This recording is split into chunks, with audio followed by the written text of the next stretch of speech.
সাত ভাগে কুরবানির বিষয়ে উল্লেখিত আছে।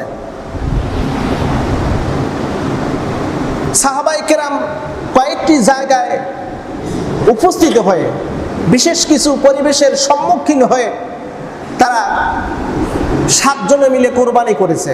তো প্রশ্নটা হলো এখানে যে 7 জন ব্যক্তি একটা পশু, গরু, উট, মহিষ, 7 জন ব্যক্তি কোরবানি করতে পারবে?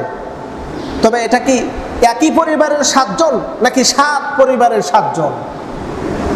প্রশ্নটা কিন্তু এখানে আছে হাদিসের মধ্যে যা উল্লেখিত। এক পরিবারের 7 জন, 5 জন, 3 জন, 2 জন, নাকি 7 পরিবারের 5 জন, 7 জন, 4 জন, 3 জন, 2 জন?